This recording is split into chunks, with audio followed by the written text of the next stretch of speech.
Unfortunately আমরা তো এগুলো নিয়ে কথা প্রথম থেকে বলছিলাম। আমরা একই কথা বারবার বলতে হয়, গভর্নমেন্টের কোনো রকমের প্রথম দিকে তাদের কোনো রকমের আপনার আগ্রহী ছিল, যার ফলে যে উদাসীনতা, আমরা যে বোঝার যে ব্যাপারটা সেটা তখন ছিল না। এখনো এখন যেটা হচ্ছে ভয়াবহ, কি হবে মানে কোথা থেকে কিভাবে ওনারা এই সিদ্ধান্তগুলো নিচ্ছেন জানি না। যাই হোক, আমাকে তো আপনাদের মধ্যেই আমাকে কিছু দায়িত্ব পালন করতে হয়, তো এইভাবে সেই জন্য টাকা আপনাদেরকে কষ্ট দেওয়া। আমি খুব চেষ্টা করেছি এর মধ্যে আপনার টেকনোলজিক্যালি একটু আপনার ইনক্লুড হওয়ার জন্য, যে আমি ঘরে বসে সেটা করতে পারি, কিন্তু আনফর্চুনেটলি আমি এখনো সেটা করে উঠতে পারিনি। আমি অনেক চেষ্টা করেছি অনেকে, কিন্তু এখন পর্যন্ত ঠিক ওদেরকে আপনার করতে পারেন। আমি এর মধ্যে যদি আরো চেষ্টা করছে যদি করা যায় তাহলে দেখা যায়।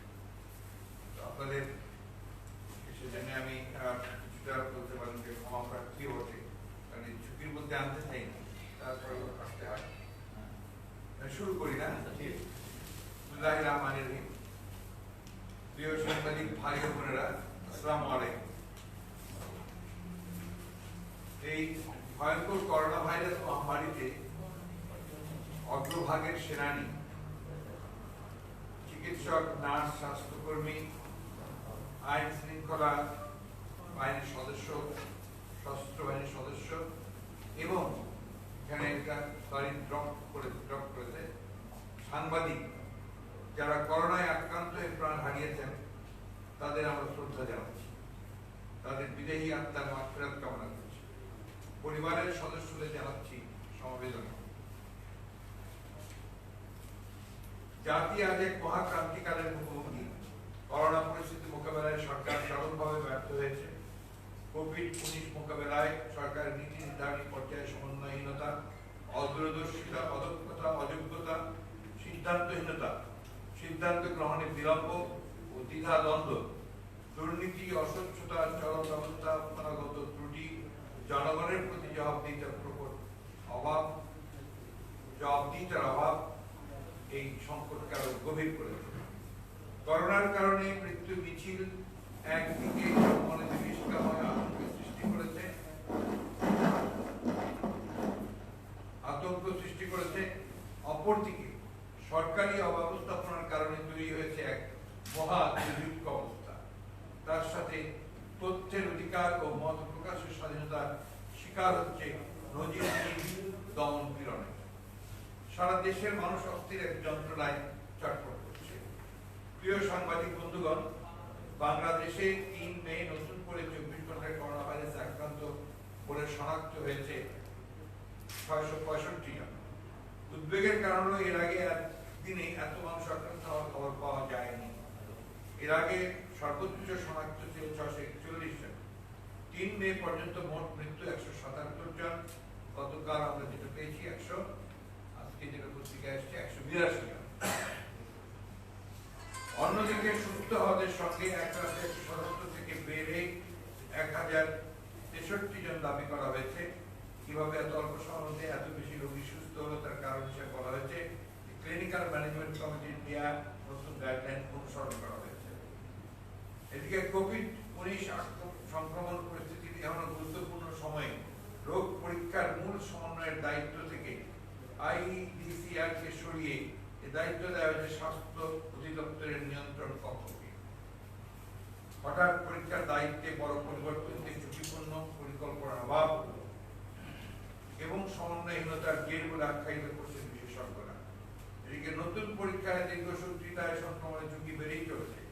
করোনা চিকিৎসা ব্যবস্থাপনার অস্বচ্ছতা এর মান নিয়ে প্রশ্ন তোলায় খোদ স্বাস্থ্যসেবা কর্মীরাই প্রশাসনিক হেনস্থার শিকার হচ্ছে।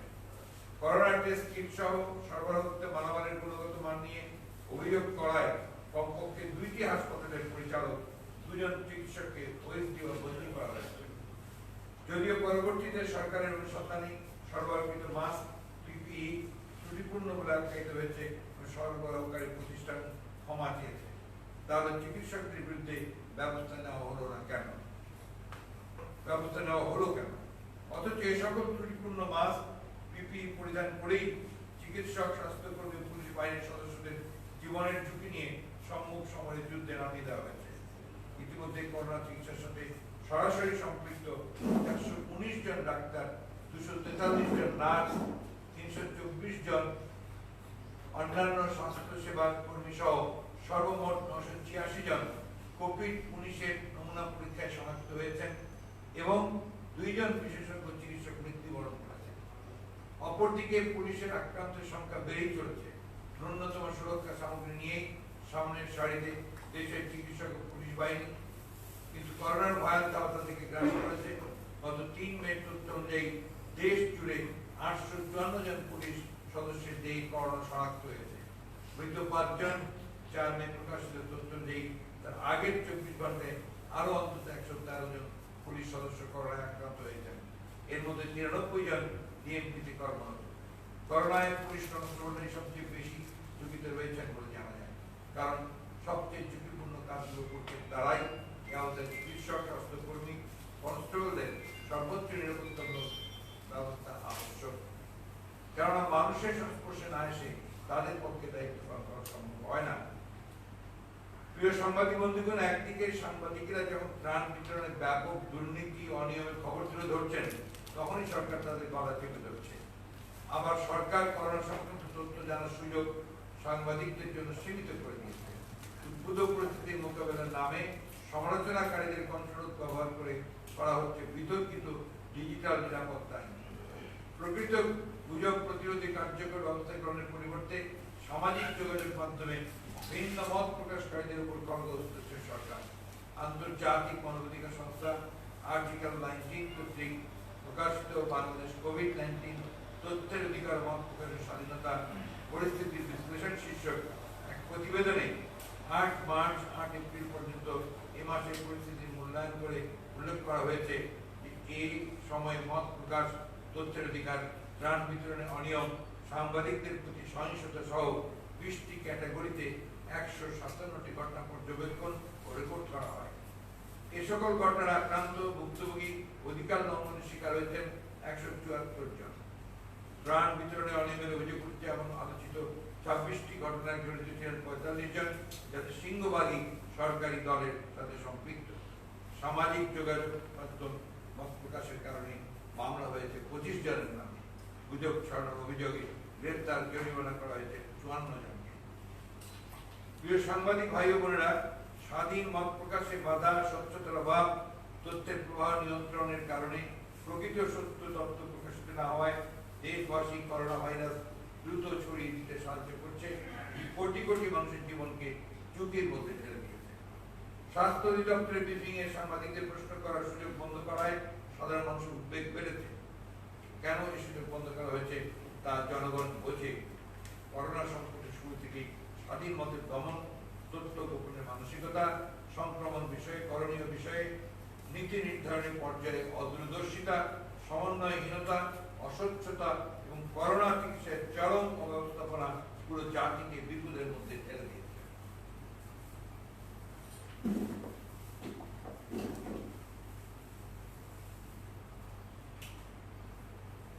আমি কিছু স্কিপ করতে চাই, অনেক বড় আছে এটা, আমি স্কিপ করে কপি আপনারা পাবেন,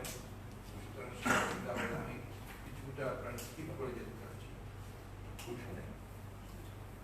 শুরু থেকেই সরকারের পক্ষ থেকে ক্ষমাহীন, উদাসীন্য পরিলক্ষিত হয়েছে। প্রলয় আসলে প্রলয় ঠেকাতে না পারলেও অন্তত আত্মরক্ষার ব্যবস্থা করা অপরিহার্য।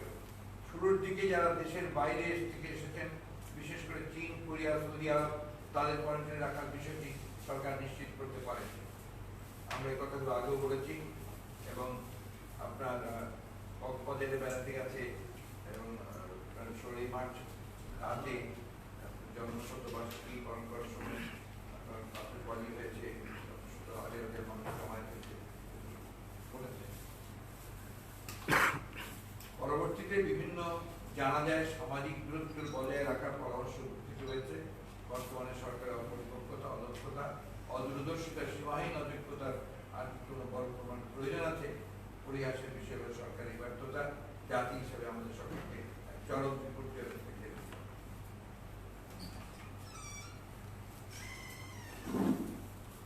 এই ওই কপিগুলো আসলে কপিগুলো নিয়ে নেওয়া। এখন আমি আসি আপনার যে মূল বিষয়টা যেটা আপনার যেটা আমাদের মানুষের জীবন ও জীবিকা দুটোই রাখতে হবে, এটা যেমন ঠিক। সংক্রমণ যেহেতু এখন ঊর্ধ্বমুখী সেহেতু আরো কিছুদিন ধরে অবরুদ্ধ সামাজিক দূরত্ব বজায় নীতিমালা কঠোরভাবে পালন করা উচিত ছিল। কারখানাগুলো এমন ভাবে করা যেতে পারত যে এখন ধীরে ধীরে কারখানার সকল ব্যবস্থাকে আপনার নিশ্চিত করে, শ্রমিকদের যে নিরাপত্তা সেটাকে নিশ্চিত করে, তাদের স্বাস্থ্য নিশ্চিত করে আপনার কারখানাগুলো করা যেত। সেটা তো করা হয়নি। এখন এত আপনার রেকলেসলি একেবারে যেটাকে বলা যেতে পারে কোন রকমের কোন দূরদর্শিতার প্রমাণ সরকারের কাছে পারে। প্রতিটি ক্ষেত্রে সরকারের অদূরদর্শিতা, সমন্বয়হীনতা এবং চরম উদাসীনতা আপনার এটা এখানে প্রমাণ হচ্ছে। আমরা দেখেছেন আপনারা যে আপনারা একবার বন্ধ করা হলো আপনার যে ছুটি, সাধারণ ছুটি, তারপরে 2 দিন পরে আপনার আবার গণপরিবহন বন্ধ করা হলো। এই 2 দিনে আপনার ঢাকা ছেড়ে সব চলে গেল। এরপরে আবার গার্মেন্টস খুলে দেওয়া হলো, আবার লোকজন আসলেন, শ্রমিকরা আসলেন, আবার ছুটি হলো, বন্ধ হলো, চলে গেলেন। এখন আবার খুলে দেওয়া হয়েছে। এখন তো মোটামুটি সবই খুলে দেওয়া হয়েছে এবং আপনার শ্রমিকরা সবাই এসছেন, চলে এসেছেন। আমরা টেলিভিশনে যেটা দেখছি সেটা ভয়ঙ্কর পরিস্থিতি। একটা আপনার প্রায় বেশিরভাগ ফ্যাক্টরিতেই আপনার যে নিরাপত্তার যে ন্যূনতম যে ব্যবস্থাগুলো সেগুলো নেই। আমার কাছে আরো কিছু খুবই ইম্পর্টেন্ট ইনফরমেশন আছে যেটা আমি পরে আপনাদের দিচ্ছি। আমি এটা শেষ করে ফেলি। গার্মেন্টস শ্রমিকদের বেতন পরিশোধের জন্য 5,000 কোটি টাকা ঋণ প্যাকেজ ঘোষণা করা হলেও অধিকাংশ শ্রমিকরাই এখনো তাদের বেতন পাননি। শ্রমিকদের বেতন না পাওয়া এবং চাকরিচ্যুতির হুমকিতে অনেকে দেশে হয়ে উঠেছেন এবং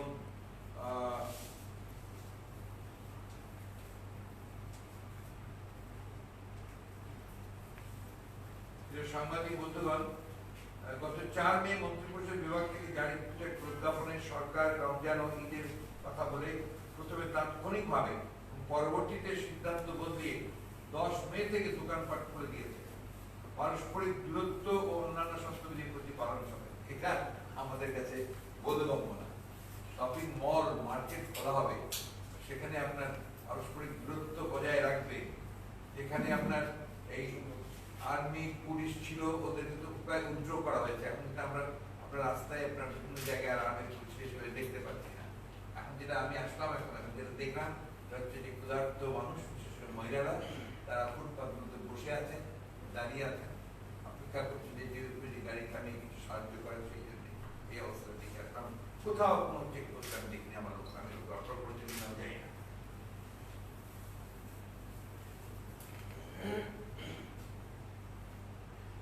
বাংলাদেশ জাতীয়তাবাদী দল বিএনপি প্রথম থেকে করোনা বিষয়ে বিশ্ব স্বাস্থ্য সংস্থা, এটা খুব ইম্পর্টেন্ট। বিশ্ব স্বাস্থ্য সংস্থা কিন্তু বারবার বলছে এই মুহূর্তেই কলকারখানাগুলো খুলে দেওয়া অথবা লকডাউন তুলে নেওয়া, গণপরিবহন চালু করা উইল বি ডেঞ্জারাস। এবং তারা বারবার করে বলছেন যে এখনো সেই সময় হয়নি, আরো কিছু বিলম্ব করা উচিত, দেখা উচিত বলে তারা মনে করেন।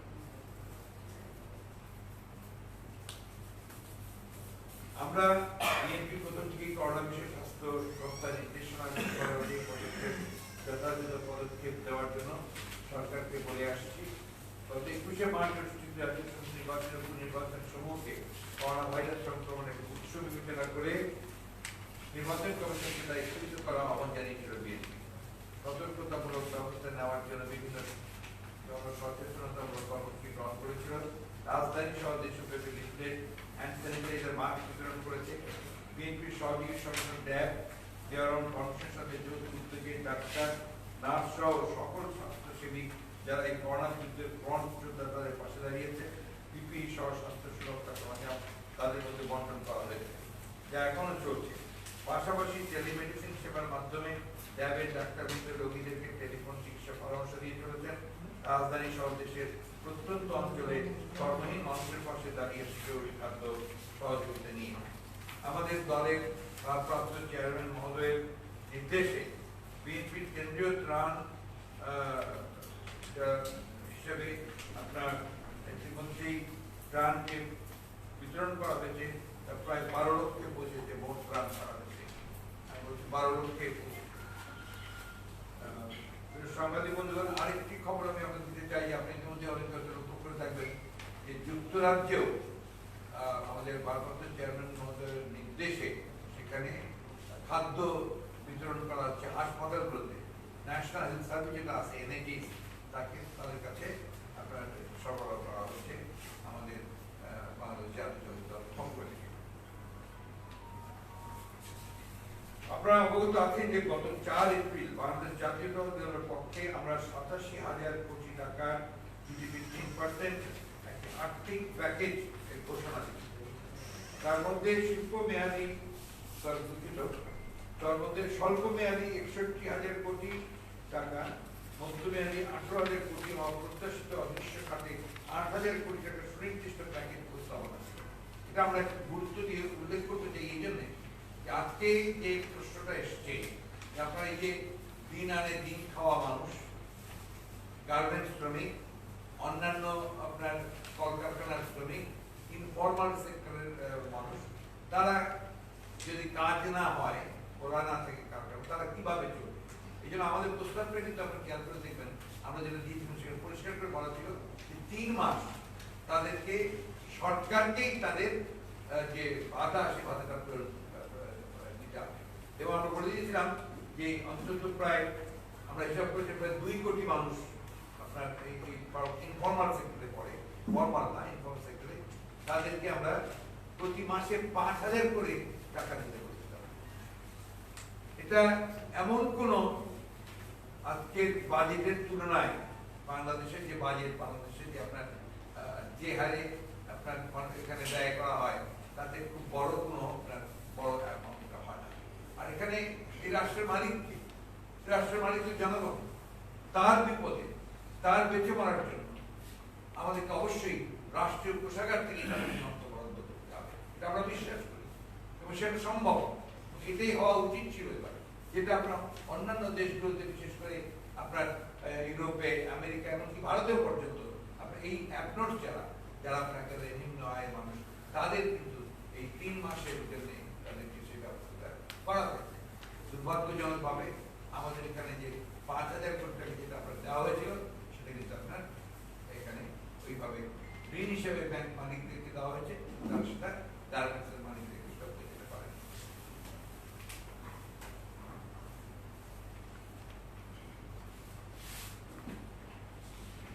আমরা দিনমজুর, রিক্সা চালক, শ্রমিক, পরিবহন কর্মী, ফেরিওয়ালা, ভবঘুরে বস্তিবাসী অর্থাৎ কর্মহীন হয়ে পড়া অত দরিদ্র মানুষের জন্য প্রাথমিকভাবে 3 মাসের জন্য জনপ্রতি 15,000 টাকা নগদ পরিশোধ এবং লকডাউনের কারণে আশ্রয়হীন হয়ে পড়া মানুষদের জন্য অস্থায়ী আবাসন তৈরি করা খাবার বিতরণের জন্য আহ্বান জানিয়েছিলাম।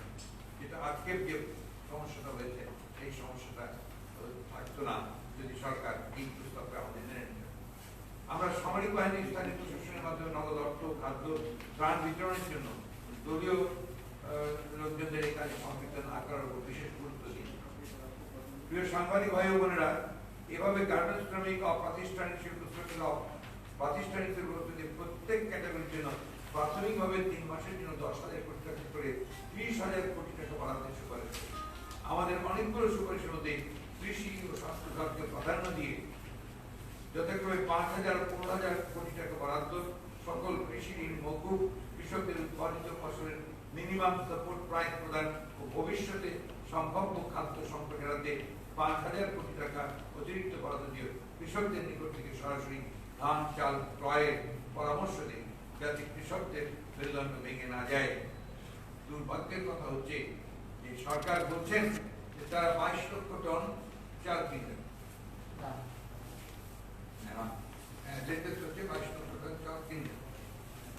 কিন্তু এখন পর্যন্ত আপনার বড় ধান কেনা কোন রকম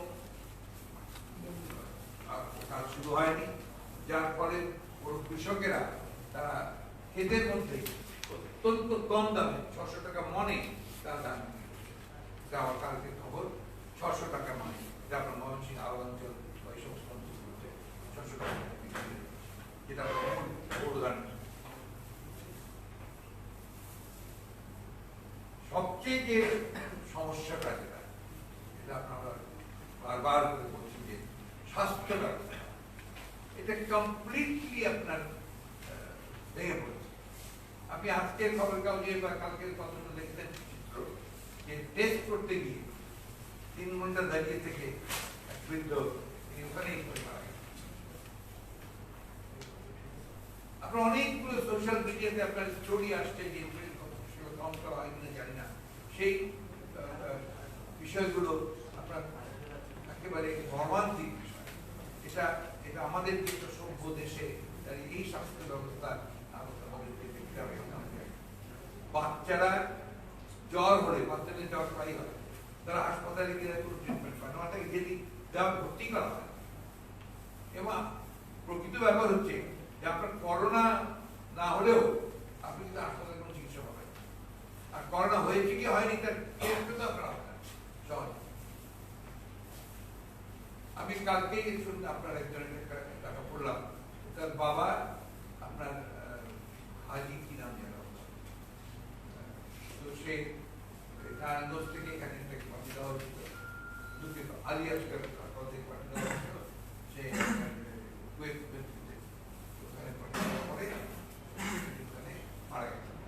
মারা যাওয়ার পরে যখন তাকে আপনার দাফন করা হয়েছে, তারপরে আপনি আসছে নেগেটিভ। তো বলেন আপনি স্বাস্থ্য ব্যবস্থা কোন জায়গায় চলে গেল? একজন রোগী যে আপনার হাসপাতালে ছিল, সেখান থেকে করোনা চিহ্নিত করে তাকে পাঠানো হয়েছে, আবার তাকে মারা যাওয়ার পরে দেখা যাচ্ছে তার করোনা নেগেটিভ, ডাক্তার আছে। এখন এই পরীক্ষার উপরে কতটুকু আস্থা আপনি রাখতে পারেন, সেটাই কিন্তু আজকে একটা বড় প্রশ্ন দাঁড়িয়েছে। এই পরীক্ষার উপরে কোনো আস্থা রাখা যায়। আপনার বলা হচ্ছে যে আপনার 33টি কেন্দ্রে আপনার করোনা পরীক্ষা করা হচ্ছে।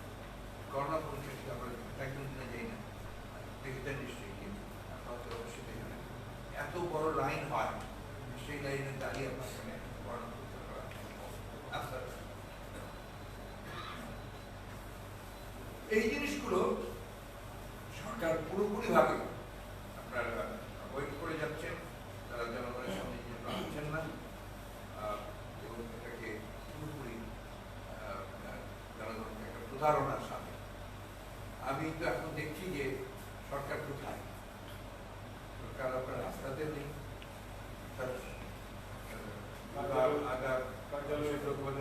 কার্যালয়ে নেই, সরকার এক জায়গায় আছে, আর কিন্তু সরকার কোথাও নেই। খেয়াল করে দেখবেন, এভরিবডি nobody।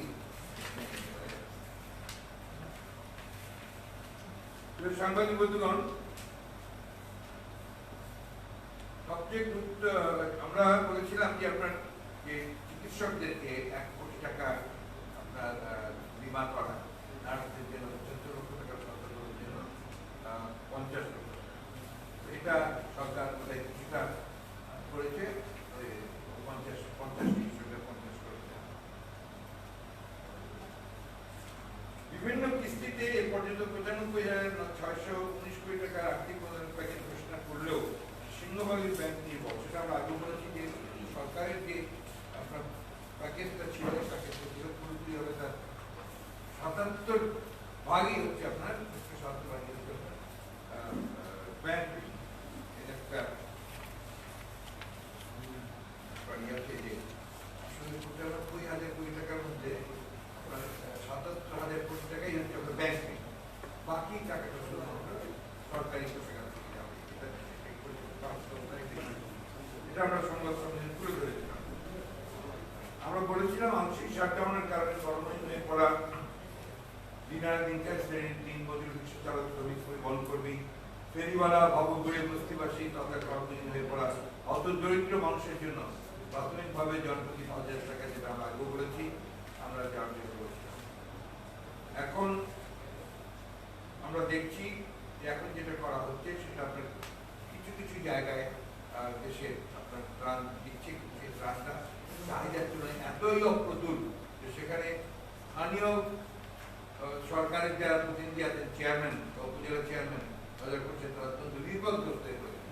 আমি আমার এলাকায় যোগাযোগ করে দেখেছি যে আমার যারা ইউনিয়ন পরিষদের চেয়ারম্যান আছেন তারা বলছে আমাদের যদি এটা না দিও তাহলেই আমরা ভালো থাকবো, কারণ প্রয়োজন হচ্ছে 40,000 লোকের, সে জায়গায় আমরা পাচ্ছি 400। তাহলে কিভাবে সেটাকে আমরা সমাধান করবো? ঘরটা কিন্তু তাই অবস্থা তাই থাকে।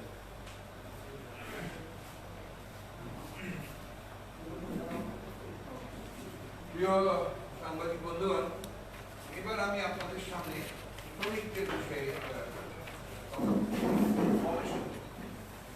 একদম অথেন্টিক। আমার এই কমিশনগুলো একেবারেই আপনারা মনে করতে পারেন যে গভর্নমেন্ট স্ট্যাটিস্টিক্স হচ্ছে যে এখন এই যে আপনার কারখানাগুলো চালু আছে গতকালকে পর্যন্ত যে RMD আপনার নিয়োজিত শ্রমিক সংখ্যা হচ্ছে আপনার 45,702 কালকে পর্যন্ত, আর মজুরি পরিশোধ করে নাই এবং কারখানার সংখ্যা হচ্ছে 141 এখন পর্যন্ত মজুরি পরিশোধ করে নাই। RMD garments. নন RMD হচ্ছে আপনার 97টি কারখানা এখনো শ্রমিকদের মজুরি পরিশোধ করে না, এদের সংখ্যা হচ্ছে 51,822। RMD রিলেটেড যে কারখানাগুলো এখানে 184টি কারখানা মজুরি পরিশোধ করে না, তাদের সংখ্যা হচ্ছে 3,700।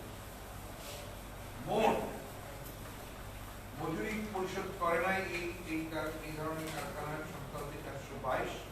এই 422টি কারখানাতে কাজ করে 1,11,070। তারা গত 3 মাস মজুরি পায়নি। Very important. জেলাবাড়ি ভাগ করার কারণে প্রতি জেলায় কতজন কাজ করেন? কাজ করেন এই সময়গুলোতে 1,11,070।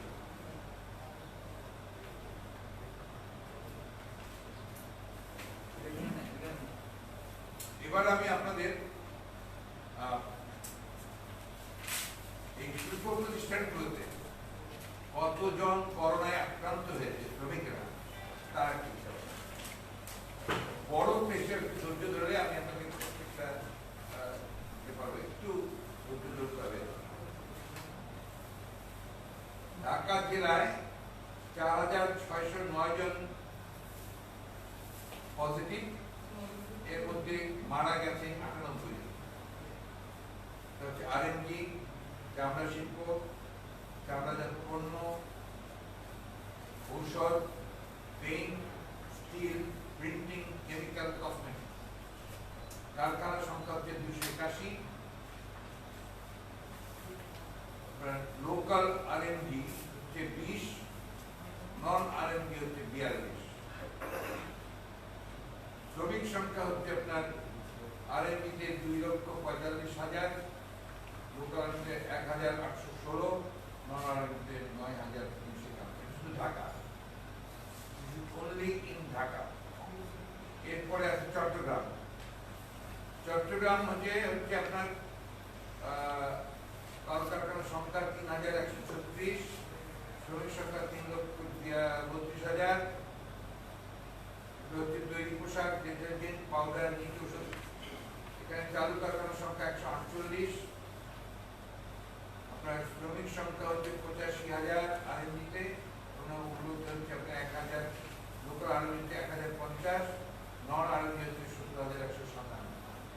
চট্টগ্রাম জেলায় কোভিড পজিটিভ হচ্ছে 80 জন পাওয়া গেছে, তার মধ্যে মারা গেছে 2 জন। কক্সবাজারে 37 জন, মারা যায়নি 1 জন।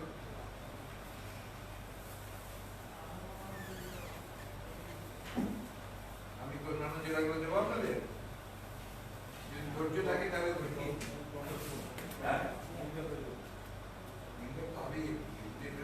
দরকার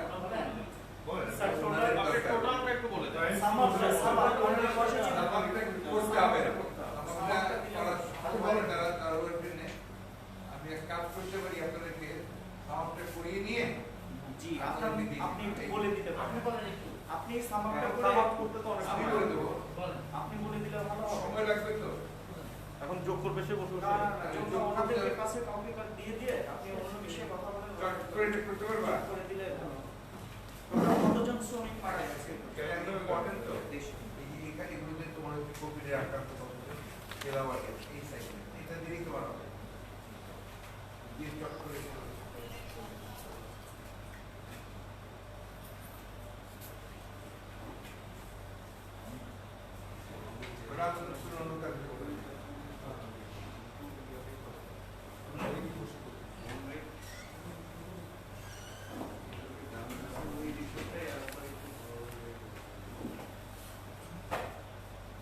আমরা আগে বলেছি যে আমরা আমাদের সীমিত যে ক্ষমতা সাধ্য সেই সাহায্যের মধ্যে আমরা গত 2 মাস ধরে আমরা মানুষের পাশে দাঁড়ানোর চেষ্টা করেছি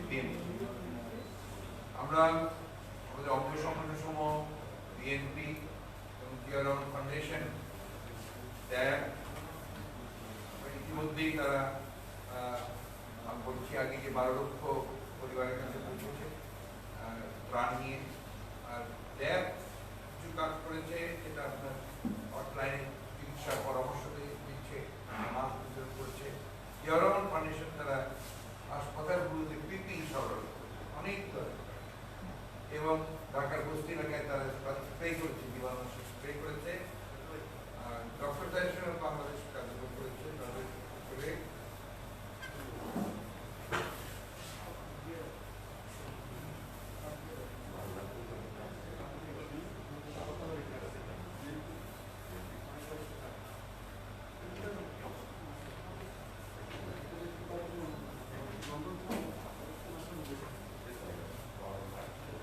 আমরা যে কথাটা একটু বলতে চাই সেটা হচ্ছে যে সরকার এই যে লকডাউন করবো লকডাউন তারা করেনি শাটডাউন তুলে নিচ্ছে এতে করে যে একটা ভয়ঙ্কর পরিস্থিতির দিকে যাচ্ছে এটাকে কেন করছে এটা আমাদের কাছে যেটা মনে হয় সেটা হচ্ছে যে অজ্ঞতা উদাসীনতা এবং জনগণের কাছে যেহেতু তাদের এই সরকারের কোনো জবাবদিহিতা নেই সেই কারণেই তারা এটা করতে সমর্থ হচ্ছে আজকে যদি সত্যিকার অর্থেই একটা জনগণের দ্বারা নির্বাচিত সরকার থাকতো তাহলে কিন্তু তাদের পক্ষে এটা সম্ভব হতো না। স্যার এই একটু জানতে চাচ্ছি স্যার 16-17টা আসন আছে এই ঢাকা শহরে রাজধানীতে এবং তারা পরিসংখ্যান মতে তারা প্রায় একজন 100 ভাগ ভোট পেয়েও হয়েছে এইবার নির্বাচনে। তো আপনার তো উত্তরা থাকেন, আপনি আসতেছেন, আপনাদের অনেক সোর্স আছে, আপনারা কজন সংসদ সদস্যকে বা এই যারা একজন আওয়ামী লীগের নেতা নেত্রী তাদেরকে আপনারা কতজনকে দেখছেন বা সরকারের মন্ত্রীদের কতজনকে দেখছেন যে এই যে মানুষের ত্রাণের কাজে ছবি যেগুলো পাওয়া যায় সেগুলো না আসলে ত্রাণ হচ্ছে এবং স্বাস্থ্য সেবার জন্য তারা কথা বলছে, এটা কতজনকে দেখছেন? আমি আপনার ফ্র্যাঙ্কলি স্পিকিং আমি তো এখনো দেখিনি এখানে বললাম যে টেলিভিশনই তাদেরকে দেখতে পাচ্ছি যেমন ধরেন আপনি আমার এলাকাতে আমি এখন জানি যতদূর জানি দিনাজপুরে আমাদের বালুর রেঞ্জ সাহেব উনি কিছু কাজ করেছেন বলে শুনেছি আর আমার এলাকার যিনি আছেন তার কথা এখন পর্যন্ত আমি শুনিনি সরকার যেটা দিচ্ছে সেটা সরকার দিচ্ছে কিন্তু সংসদ সদস্যরা নিজেরা তাদের একটা উদ্যোগ নিয়ে যে তারা আপনার ত্রাণ কার্য করছেন বা কোনো ব্যবস্থা নিচ্ছেন সেটা এখন পর্যন্ত আমি শুনতে পারি সেটা নাই কোথাও নেই ঢাকা শহরেও তো আপনার আমি এখন পর্যন্ত যারা এনজিওতে ঢাকা থেকে একমাত্র একদিন দেখলাম আপনার হোম মিনিস্টার সাহেবকে তিনি ত্রাণ বিতরণ করছেন দেখতে আর কোথাও আমি যে কথা বলছিলাম যে এটা কারণটা হচ্ছে এই গভর্নমেন্ট ইজ নট ইলেক্টেড তাদের কোনো অ্যাকাউন্টেবিলিটি নাই পার্লামেন্ট নাই পার্লামেন্ট দাঁড়িয়ে কথা বলবে সেটাও নাই এবং বিরোধী দল ও মতের প্রতি তাদের চরম অবজ্ঞা এবং এই অবজ্ঞা করে তারা এত প্রত্যেকটি বিরোধী বলছে যে আমরা সহযোগিতা করতে চাই কাজ করতে চাই এবং এটা সরকারের উচিত হবে অন্তত পরামর্শগুলোর জন্য একটা আপনার সর্বদলীয় একটা উদ্যোগ গ্রহণ করা কিন্তু তারা সেই উদ্যোগ করেনি করবেন না এটা বাদ দিয়েও আপনার বিশেষজ্ঞ পর্যায়ে যে আদার দেন গভর্নমেন্ট অফিসিয়ালস লোকের ছাড়া যে যারা আছেন স্বনামধন্য অর্থনীতিবিদ যারা আমাদের দেশে আছেন তাদেরকে নিয়োগ দিতে আমাদের কোনো টাস্ক ফোর্স যেটা আমরা বলেছিলাম দাবি করেছিলাম একটা টাস্ক ফোর্স এটা আপনার রামান সোমান সাহেব আছে, আইজুল ইসলাম সাহেব আছে, হোসেন জিবরুর রহমান সাহেব আছে, দেবপ্রিয় ভট্টাচার্য আছে, ডক্টর সালিউদ্দিন আহমেদ আছে, রাশেদ তিতুমির সাহেব আছেন। ইনাদেরকে তো ডেকে ওনারা বসতে পারতেন, একটু পরামর্শ নিতে পারতেন, কিন্তু সেসব তারা নেন।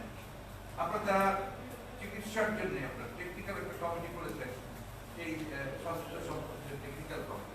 সেই টেকনিক্যাল কমিটি আপনারা লক্ষ্য করে দেখবেন অনেক বরেণ্য চিকিৎসক তারা বাদ করেছেন, এবং এই ধরনের ভাইরাল ডিজিজের সঙ্গে যাদের লেখাপড়া, যাদের এই কাজ করেছেন, যারা এই বিষয়ে কাজ করেছেন, তাদেরকে কিন্তু আপনার এখানে সম্পৃক্তি করা হয়, সেখানে আপনার দলীয়করণ করা হয়। এই যে বিষয়গুলো, এই বিষয়গুলো যে সরকারকে এই তাদের যে কাজগুলো করা প্রয়োজন এই মুহূর্তে তার থেকে বিরত করে দিচ্ছে। আমাদের কথা হচ্ছে কেন টাকা নেই, কেন কোথায় গেল টাকা? এই যে হাজার হাজার কোটি টাকা আপনি নিচ্ছেন কুইক সেন্টার প্ল্যান থেকে, it's important. Without any production, কোনো উৎপাদন ছাড়াই আপনি একটা টাকা দিচ্ছেন, সরকারের টাকা দিচ্ছেন। এটা কিন্তু পত্র পত্রিকাতেও সেটা 26,000 কোটি টাকা একবারে শুরুতে তাদেরকে দেওয়া হচ্ছে। এই টাকাটাও তো আপনার এই সাধারণ মানুষগুলোর জন্য, গরিব এই মার্জিনাল মানুষের জন্য তো ব্যয় করা যায়, সেটাও দরকার। খুব দুর্ভাগ্যজনক ভাবে আপনার এই যে ব্যাংকের যে আপনার লুটপাট, সে ব্যাংকিং খাতের যে লুটপাট, সেই লুটপাটের টাকাও কিন্তু আপনার ফেরত আনা দরকার। ফেরত দিয়ে সেগুলো আপনার এই আজকের এই দুদিনে দুর্যোগের মধ্যে সেই কাজগুলো করা দরকার। ক্যাসিনোতে আমরা দেখলাম যে আপনার ক্যাসিনোর মধ্যে হাজার হাজার কোটি টাকা আপনার দেশের মধ্যে বিছানায় পড়ে আছে, অথবা আপনার গোডাউনে পড়ে আছে। এই সরকারের আমাদের সেগুলো করে দেয়। সুতরাং এই বিষয়গুলোকে আপনার যদি আমরা দেখি, তাহলে আমরা দেখব যে সরকার সম্পূর্ণভাবে ব্যর্থ হয়েছে এবং তাদের দূরদৃষ্টি একেবারেই নেই। রাজনৈতিক কলেজ বা রাষ্ট্র পরিচালনার যে প্রজ্ঞা, সেই প্রজ্ঞারও তাদের অভাব, চরম উদাসীনতা এবং দাম্ভিকতা, অহংকার ছাড়া তারা কিছুই তাদের কাছে নেই। যার ফলে আজকে যতই তারা বলব যে তারা জনগণের পাশে দাঁড়িয়েছে, কাজ করছে, এটা জনগণ সেখানে পারছে না, একটু শুনলাম এক জায়গায় বলছেন এইটা খুলবে না কেন, এই শপিং মল টোল খুলবে না কেন, অর্থনৈতিক কর্মকাণ্ড তো চালু রাখতে হবে। আমরা তো চাই অর্থনৈতিক কর্মকাণ্ড চালু রাখতে হবে, বাট অ্যাট হোয়াট কস্ট? সেটা কি জনগণের জীবনের মূল্যে? জনগণকে তো বাঁচিয়ে রেখেই তো আপনি সবকিছু করবেন। এটাই তো আপনার রাষ্ট্র, এটাই আপনার রাষ্ট্রের যারা পরিচালক তাদের দায়িত্ব, যে জনগণের মালিক জনগণ এবং জনগণের জন্যই সব। তাহলে তাদেরকে কিভাবে বাঁচিয়ে রাখা যায়, তাদেরকে কিভাবে আপনার সঠিক পথে পরিচালিত করা যায়, তাদের কিভাবে কল্যাণ করা যায়, এই জিনিসটি দেখতে হবে। আজকে এই সমস্যা শুধু বাংলাদেশের নয়, বৈশ্বিক সমস্যা। অন্যান্য দেশগুলো যা করছে সেগুলো তো দেখা উচিত। এর মধ্যে তো অনেক দেশ আছে যারা এখানে সাকসেস অ্যাচিভ করেছে, কিভাবে সাকসেস করেছে সেটাও তো দেখা উচিত। ভিয়েতনাম কিভাবে পারে, গ্রিসের মতো দেশ কিভাবে পারে, এগুলো দেখতে হবে যে তারা আসলে এই যে নীতিগুলো আছে, ওয়ার্ল্ড হেলথ অর্গানাইজেশনের বলেছে যে সমস্ত বিধি তারা দিয়েছিল, সেগুলোকে পুঙ্খানুপুঙ্খরূপে ফলো করে তারা এই কাজগুলো করতে সক্ষম হয়েছে। আমরা আবারও বলতে চাই, এই ধরনের আপনার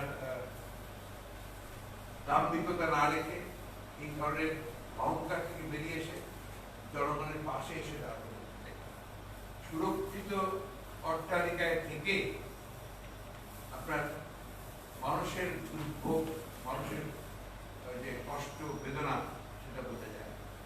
আমরা তার জীবনের হুমকিতে আছি, প্রতিটি মানুষ। আমি যেমন আছি, সেজন্য একজন নিঃশ্বাস আছে, তার হুমকি হচ্ছে যে সে খেতে পায় না, খেতে পেয়ে সে মারা যেতে পারে, সেটা তার একটা বড় হুমকি। করোনায় মারা যেতে পারে। এই বিষয়গুলো তো আপনার দায়িত্বটা কার? দায়িত্ব সরকার। দায়টা কার? দায়িত্ব সরকার। রাষ্ট্রে তো শুধু গরিব মানুষদের জন্য নয়, কাকে সুযোগ করে দিচ্ছেন? মল, শপিং মল করে দিচ্ছেন কি জন্য? ঈদ আসছে, খুব ভালো কথা। ঈদে আপনার মানুষগুলো যারা কাজ করে, কাপড় তৈরি করে, বিভিন্ন রকম কেনাবেচা করে, ব্যবসায় করে, ছোট বড় সব ব্যবসায়, তাদের জন্য দরকার প্রয়োজন। সেটা কি আমার মানুষের জীবনের বিনিময়ে? একটা মাস এটাকে কি নিয়ন্ত্রণ করা যেত না? একটা মাস নিয়ন্ত্রণ করে কি আরো একটু সুযোগ সৃষ্টি করা যেত না? আসলে সরকার ব্যর্থ হয়েছে। আপনার সোশ্যাল ডিস্টেন্স কারণেই আজকে তারা ভয়াবহ একটা পরিণতি দিয়েছে দেশকে। স্বাস্থ্য ব্যবস্থা কমপ্লিটলি ভেঙে গেছে, ভঙ্গুর হয়ে গেছে, এবং এটাকে আপনার আর কোনো মতেই আর কোন ডিসিপ্লিন নাই। এই স্বাস্থ্য ডিসিপ্লিন কেউ করতে পারে। সেই জন্য আমি আর জেনে আপনারা ওই যে দিয়েছেন এটা বোধহয় এখন দিয়ে দেবে। আর আমাদের রিটেন জাতি এইগুলো আপনার কোনো প্রশ্ন থাকলে আপনারা করতে পারেন। মাননীয় মহাসচিব, গতকালকে মার্কেট খুলে দেওয়ার কথা বলা হয়েছে। আপনি জানেন যে আমাদের যে পোশাক শিল্পের উপর যে অর্থনীতি টিকে আছে সেটার ক্ষেত্রে চায়না তার ইন্ডাস্ট্রি বা শিল্প কারখানা খুলে দিয়েছে, কম্পিটিটর ভিয়েতনাম আমাদের শিল্প কারখানা খুলে দিয়েছে। সেই ক্ষেত্রে বাংলাদেশ সরকারের পক্ষে বা আপনারা বিএনপি সরকার থাকলেও বিএনপি যদি আপনি সরকার থাকতো তারাই কি করতো? সেক্ষেত্রে কি আমরা কি করতো আমরা সেটা বলেছি। আপনাকে অতীতে আপনাদের যে সরকার সম্পর্কে সরকারের পক্ষ থেকে সমালোচনা করা হচ্ছে 91 সালে যে ঘূর্ণিঝড় হয়েছিল বাংলাদেশে, সেই ঘূর্ণিঝড় মোকাবেলা করতে আপনারা ব্যর্থ হয়েছিলেন। এই সেটা সরকার বললেই হবে না। আপনারা ওই সময় দেখবেন যে আমরা সাকসেসফুলি এই ঘূর্ণিঝড় মোকাবেলা করেছি। এয়ারপোর্টে চট্টগ্রাম ইয়েতে সেখানে যুদ্ধ বিমান ছিল, সেগুলো রক্ষা করতে না, সেটা তো আপনি ঝড় যখন এসছে তখন তো রক্ষা করা যায়। ঝড়ের পরে যে আপনার ভয়ঙ্কর অবস্থা ছিল সেটা তো আমরা অবশ্যই রক্ষা করেছি, এবং আমরা সেটাকে এত সুষ্ঠুভাবে আমরা নিয়ন্ত্রণ করেছি যে আমাদের তখন না খেয়ে কোনো মানুষ মারা যায়নি, এবং আমরা সেই রেস্কিউ অপারেশন কমপ্লিটলি সাকসেসফুল আমরা করেছি। সাইক্লোন সেটা করাই হয়েছে। আমার প্রশ্ন ওই জায়গায় না, আমাদের প্রশ্ন হচ্ছে যে এইটা যে একটা ভয়াবহ একটা আপনার দুর্যোগ, এই বোধটা তাদের আসছে কিনা, এই মানসিকতা তাদের আসে কিনা। আমরা কিন্তু দুঃখের সঙ্গে যেটা লক্ষ্য করছি যে গোটা অপারেশনের মধ্যে রাজনৈতিক কোন চিন্তা ভাবনাই নেই, একটা পলিটিক্যাল দৃষ্টি লাগে। এখানে সমস্ত আমলাতান্ত্রিক দৃষ্টি এসেছে। আজকে আপনি সরকারি কর্মকর্তাদের উচ্চপদস্থ যারা আছে তাদেরকে বিশাল বিশাল এবং তাদেরকে আপনারা বেতন দিচ্ছেন, এবং নির্বাচনের আগের দিনই তাদেরকে বহু টাকা দিলেন এবং গাড়ি দিলেন সুযোগ সুবিধা করে দিলেন। আর আজকে সাধারণ মানুষের জন্য 15,000, 16,000, 20,000 কোটি টাকা দেওয়ার সামর্থ্য সরকারের নেই। আপনি একটা ব্রিজ তৈরি করেন, যে ব্রিজ 10,000 কোটি টাকা থেকে 40,000 কোটি টাকায় গিয়ে দাঁড়ায়, এবং কত টাকা সেখানে আপনার মার্জিন থাকে সেটা আপনার খুব ভালো করেই জানেন। আজকে পত্রিকায় লিখছে যে 1 বছরে 28,000 কোটি টাকা আপনার পাচার হয়ে গেছে, আপনারাই লিখছেন। তো সেই ক্ষেত্রে এই সরকার কিভাবে জনগণের পাশে দাঁড়াবে সেই সম্পর্কে। আর আমরা কি করতাম সে ব্যাপারে আমরা তো 4 তারিখে আমাদের প্যাকেজ দিয়ে দিচ্ছি, আমরা সেটাই করতাম। That is possible. আজকে যে মানুষগুলো খেতে পাচ্ছে না, এদিকে খাওয়ানো খুব কঠিন কাজ হতো। আপনার যে সিস্টেম ঠিক থাকে, আপনি ম্যানেজমেন্ট ঠিক করতে পারেন, সেনাবাহিনী, আপনার প্রশাসন এবং স্থানীয় প্রশাসনকে সম্পৃক্ত করে সমন্বয়ের মাধ্যমে আপনি ভালো করে করতে পারবেন। মূল কথা হচ্ছে যে আপনি চুরি করতে চাইলে চুরি করবেন, আর কাজ করতে চাইলে কাজ করবেন। এতে চুরি ছাড়া কিছুই করেনি, ওই চুরি করছেন।